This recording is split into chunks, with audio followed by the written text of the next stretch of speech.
Honeymoon plans, Shauna?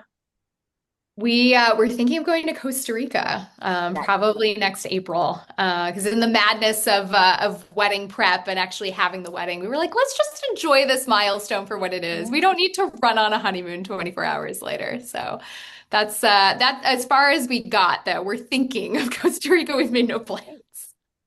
We did But that for our honeymoon. It was awesome. did you? Oh, okay. Josh was also telling me that he went to Costa Rica a few years Yeah. ago. Everyone's going to Costa Rica, so I told everyone I'm just going to steal their itineraries.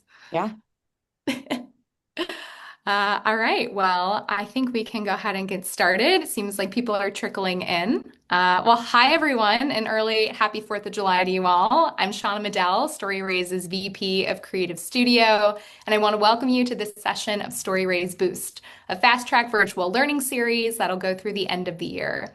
For those who don't know, Storyraise is a solution for organizations to create personalized digital reports and videos. With the digital report, you can increase donor engagement and ultimately raise more funds. If you want to see a sample digital report made just for you, go ahead and click the link in the chat to automatically create one. Today we'll be chatting about donor thank you techniques that drive retention for K through 12 schools. Advancement professionals know that thanking donors is a must, but donor expectations have evolved, right? Today's donors want to feel seen, they want to feel appreciated and connected to the impact of their giving. A generic thank you letter may check a box, but meaningful stewardship is what actually builds lasting relationships and inspires continued support. The challenge, of course, is scaling all of that. Advancement teams are being asked to create more personalized donor experiences with limited time, resources, and staff capacity. This is where data, technology, and streamlined workflows can make all of the difference. To help us explore what's working today, we're here with two outstanding leaders in the field. Laurie Ehrlich from Elevate Marketing Strategy brings her deep expertise in donor engagement and strategic communications. And Andrea Zuraf from the Harbor School has firsthand experience building meaningful donor relationships at an independent school. So, Laurie, Andrea, ready to begin? Let's do Yes. it. Before we really get into it, why don't we start off with short introductions? Laurie, why don't you go ahead and kick us off? Sure. Welcome, everyone. So glad everyone is here. Laurie Ehrlich from Elevate Marketing Strategy. I spent 7.5 years as the Director of Marketing and Communications for Charles E. Smith Jewish Day School, where I worked very closely with our Director of Development, Director of Admission, as well as Educational Leadership. I started Elevate just about 5 years ago so I could continue to support independent schools, nonprofit camps, and nonprofit organizations with engagement as well as with fundraising, donor stewardship, and really moving their mission forward. Happy to be here. Great, thank you. And Andrea? Hi. So I have been with the Harbor School for over 20 years. I started as a teacher and then shifted into the administrative team about 8 years ago. And part of my role of being in a small school is I'm assistant head of school, but I'm also director of admissions and marketing. And I really love having this responsibility and opportunity to share, who we are and what our story is when we're meeting new families and also connecting with current families and potential donors. So, being part of this team, that wears all of us have many hats on. A lot of my role is kind of going in between the head of school, the board of trustees, and our constituents to try to help them, connect, know who to connect with, and also how, what stories might work best with each individual. The admissions and marketing director, I think, gets to know families really well as they're coming into the school or visiting, and kind of knowing everyone's little background and try to help the leaders, know who to talk to about what. And that's one of the things that kind of gets me going. Like I like being able to make those connections and put the right people in the room together. Beautiful. Thank you both. And, given your experience and you're both in the weeds wearing multiple hats, I think people will get a lot out of this conversation. So let's start with a heavy hitter. I have a two-part question for you all. When you think about donor retention, how important is the thank you experience? And from your own experience, what impact has strong stewardship had on long-term giving, which of course we know is the goal. Sure. Whoever wants Andrew, to go first, feel free. Andrew, you can go first. Well, yeah, I mean, in my experience here, it does feel very individualized. And like I said, you kind of get to know people. There are some families or donors that are like, just, make sure to send me a reminder. I'm going to forget, but I got you. And they just don't really need much, you Right. know. They don't need a whole lot of coaxing, but they also don't need the recognition. And then I've gotten to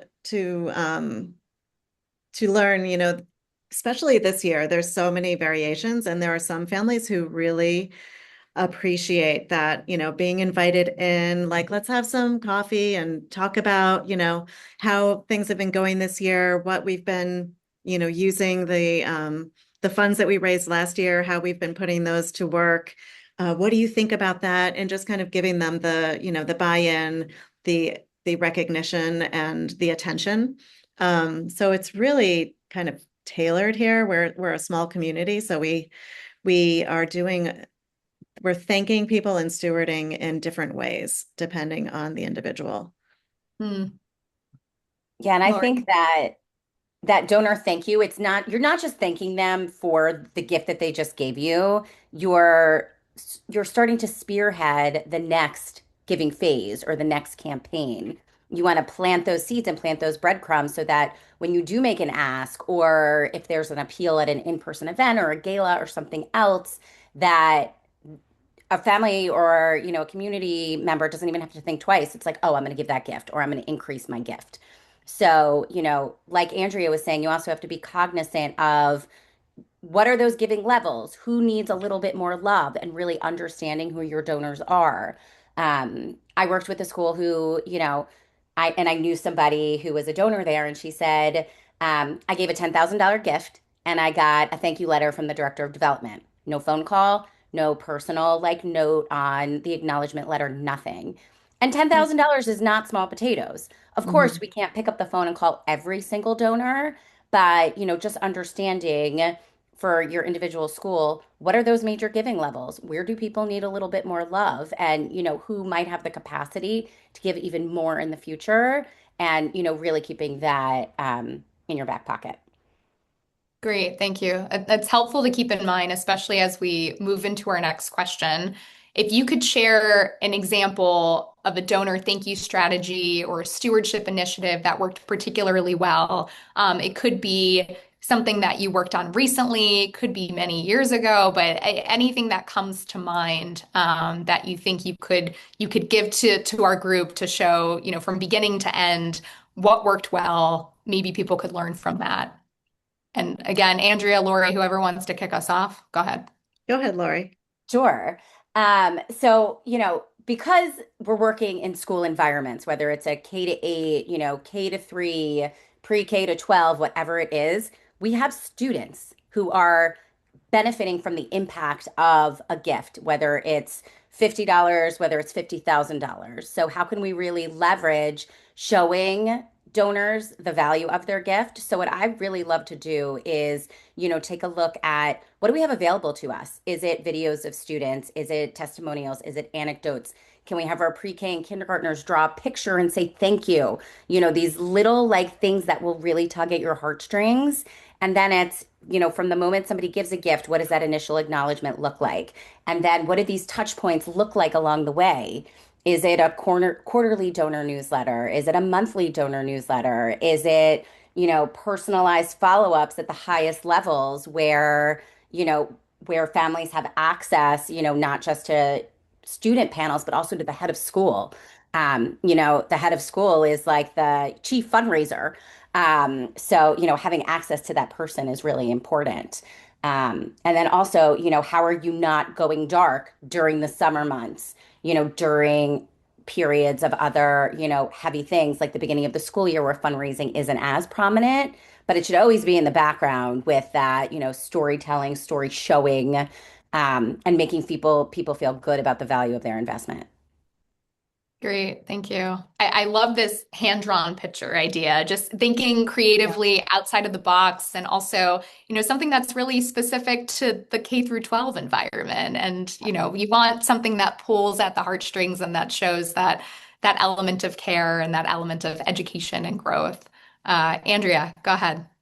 Yeah, I do agree. Having the using the children's voices, as long as it's an authentic and not exploitative way, it's I feel like there could be a fine line sometimes with young children because they don't know, why they're, sometimes, making videos with us, but we've had some fun with, specific campaigns. So we were, renovating some space last year and had the kids, tell us on video and we, put it together. So it was really sweet to play at our gala where they were brainstorming what they thought the school would need. So it was all of these kind of fantastical, like a slide that goes from the second floor out to the playground. And then, we just need some new furniture that's has all the rainbow colors. And, when we're playing the video for the families, they're like, oh my gosh, they're just love that there's the student voice. And yes, some of the ideas were, never going to happen, but then others were really more practical, and the kids will be like, we need a football field, but I don't think we're really going to have space for that. So how about if we just get a trampoline, and then, these are like the elementary kids that were thinking more rationally there. And putting all of those things together and then later on sending in our regular newsletter like a picture of the trampoline or the new furniture and a thanks from the kids. It's nice to kind of pull them in and to remind the families that we did get what we spent the money how we said we were going to and that it was something that was going to benefit their children. So I think including that and the real world examples is always powerful. That's great. And that's so smart too. Of course, to bring in the students who are benefiting from all of this, right? Like that's the reason why people are giving. And to also, I mean, what a cute idea for a video. And it just shows you like all the whimsy and how fantastical things can be when you're that age. But then really strategic on your part to follow up and be like, oh, here's that new furniture that we mentioned in that video. And how are you going to forget that video when children are talking about a slide that takes you from the first floor out to recess? Yeah. Like you're going to remember that. It's so memorable and it stays in you and it stays in your heart. So really, really powerful examples. And Thank the you both. was one other piece is, being in early childhood, we do grandparents are often the Mhm. donors. So just kind of knowing the different audience, the different generational um, priorities also, like getting that formal letter with the tax ID number is for some people, they'll be calling a few days later, like, did you mail my letter yet? I made a donation. And so that might be their priority, where for others, they're like, they're not really looking for a formal letter. They want, some acknowledgement, a face-to-face interaction. But, we also will, when we have grandparents that are donating from out of town, we'll ask, when they're in town, would they like to come in and visit the school, have a little time to show them around the space and have more of a connection with the school. And that has been beneficial to us as well. It's And very to the smart, very thoughtful too. Shauna, can I add one more thing? You know, Please. all of these things that Andrea is talking about, for a school that doesn't go all the way through 12th grade, there are schools that end in third grade, fifth grade, eighth grade that I think universally there is this challenge of, making sure that you're making your presence known and that stewardship in addition to the fundraising is critical, especially when these kids are going on to a 5 to 12, 6 to 12, high school, whatever it is, where, and especially if it's like a pre-K or K to 12 school, sometimes the schools are larger, they have bigger development departments. So like they have like actual resources to do more. And not that, it's a competition of is the K to 5 raising more than the K to 12, but just like having that visibility of even though we don't terminate in 12th grade and send kids directly to college, like we are doing important work here. And there is that special value proposition of sending a child to a school that ends in third, fifth, or eighth and, along with that, like a tweaked value proposition for giving as well. Mhm. Great, thank you. Definitely an important note. So in terms of all of these thank yous and bringing people in, and all of this comes with a lot of time, right? A lot of work, a lot of strategy. And like we talked about a little earlier, people are being asked to do more with a lot less. And because of that, automation has become really helpful, right? Data, technology, we keep hearing about AI, right? All these buzzwords, ways to make your professional life a little easier while making sure that you're still hitting your deadlines. So, in terms of donor stewardship, where do you see automation playing a very helpful role? And also, very importantly, where is the human touch still needed, right? Like bringing grandparents into the school, these sort of things take a human personal touch. So, if you're balancing automation with humanity and having a person there to greet you, where do you start? What should someone do if they're at a small school? Andrea, you Lori, want to we take that one or can do you want me to? It is something that I'm often I'm gonna wrestling start with. assigning a role first. Yeah, Probably should. I think there are a lot of times in many of the different tasks that I'm doing day to day in our small school setting, I'm thinking, well, gosh, if we had, 500 students, I would not be doing it this way. There must be a better way. So this is something where that's definitely an area of growth for me. Of course, we're using spreadsheets to track everything and to generate those thank you letters and the data and the statistical reports. But as far as we are really more like person to person doing, we're not doing too much automation in our messaging or communications, I have to admit. I mean, I think that there are ways to balance the automation with the personalization. And of course, as with fundraising or enrollment or anything, like you have that marketing continuum of always telling that story, showing what your school does, and having those personal interactions sort of weaving throughout. But, if you look at an AI tool like Claude, for example, there's so much personalization that you can do that also requires information gathering up front. So, and of course, like data hygiene is huge. So, if you're maintaining a list of your donors along with what's important to them, whether that's the playground, whether that's athletics, whether that's STEM or, whatever, you can use Claude. I'm sure you can use Storyraise in this way, to generate personalized communications without having to copy paste, that personal information along the way. So, but again, a lot of it requires that upfront information collection and being able to maintain it over time. Mhm. Great, thank you. And beyond the initial thank you for your gift, which we know is important, and certain people are expecting different things, right? Some people may want a formal letter, some people may just want a phone call or an email confirmation. Everyone has a different expectation there. What have you found are some effective ways that schools can go about reinforcing gratitude throughout the year? I know we talked about how summer can be particularly challenging, or back to school. So some of those moments, especially since we're in July, right? We're in the midst of summer, back to school's coming up. What are some effective ways that people can express gratitude right now or over the next few months when it's not a season of giving? Sure. Uh, I mean, yeah, yeah, go you ahead, know, Laurie. people are always hesitant to like add another email, but sometimes Mhm. those are necessary, whether it's a quarterly newsletter or a newsletter every 6 weeks, even just to see the Harbor School in a subject line, from a donor perspective. That like recognition and awareness is still critical, but also like what's in there. We're not talking about tactics. We're talking about, what's happening in the school. What are the funds being used towards? Always having that ask in the footer of an email in case, somebody just came into money and needs easy access. But also, I think that people do, especially if they're local, like that one-to-one connection. So, does the head of school hold a coffee? Are there personal tours that donors can have?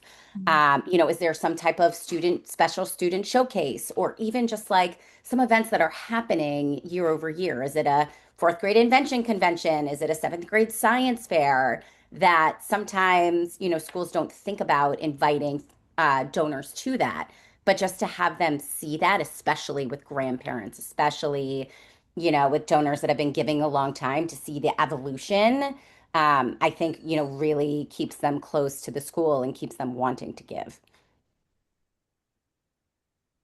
Yeah, I think that's all really important to remember. And I think I was just thinking about what I should be doing right now. We have social media updates often during the summer of, what the summer campers are doing. But maybe, if we are a little bit more explicit about the other very important work that's going on, like the teachers attending professional development, and you will often include some updates on social media about that. But if we made those a little bit more of a directed thank you, Hmm. because of your support to the Harbor Fund, our teachers were able to attend this wonderful training together this summer. They're excitedly planning for September. Because, a lot of times we'll say, what we're doing over the summer, but not making it a thank you. So that I think would be helpful.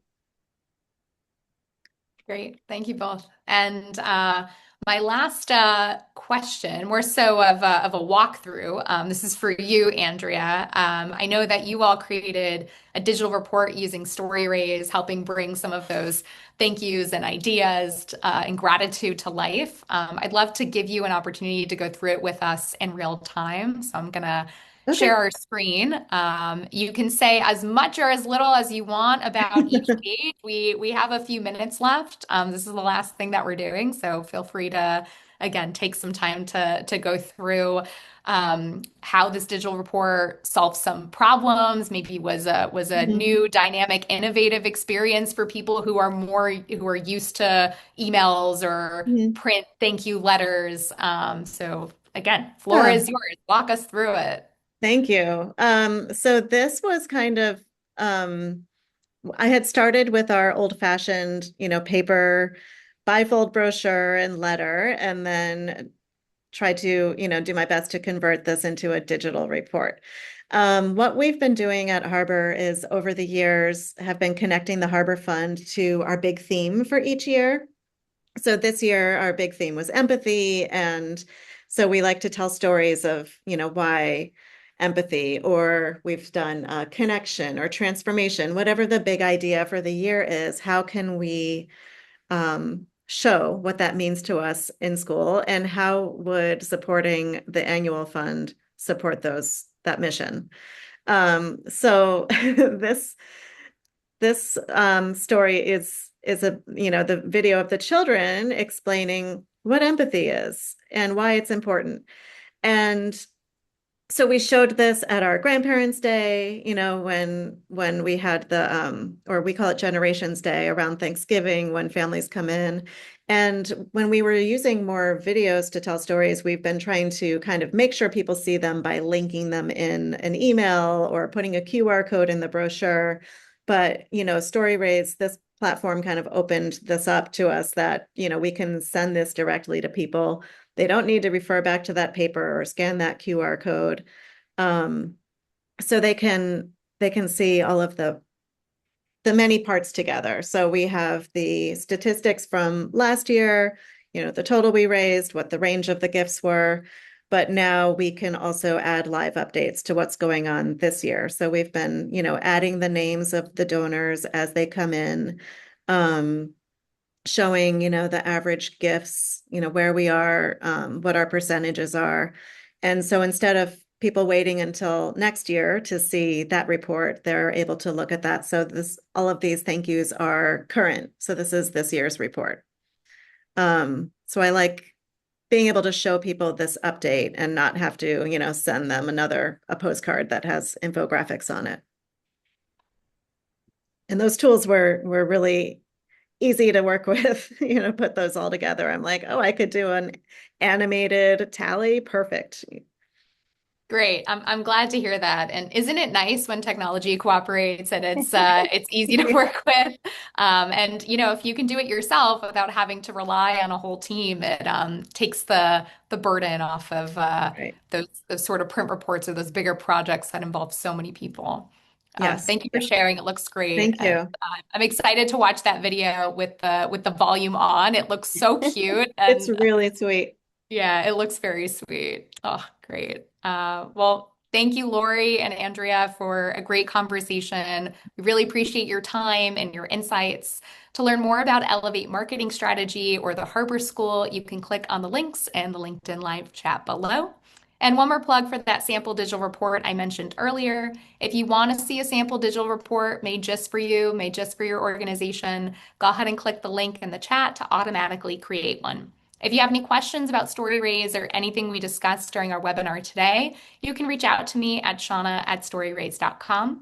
We're so glad you all could join us for this installment of Boost. Stay tuned for our next session on July 15th. We'll have experts from Alma Base and East Tennessee State University. Our topic of discussion will be donor thank you techniques in the higher ed space and how being strategic and intentional can drive donor retention. I'll see you all next week. Thanks again, Laura and Andrea. Appreciate it. Thank Thank you. you. Take care.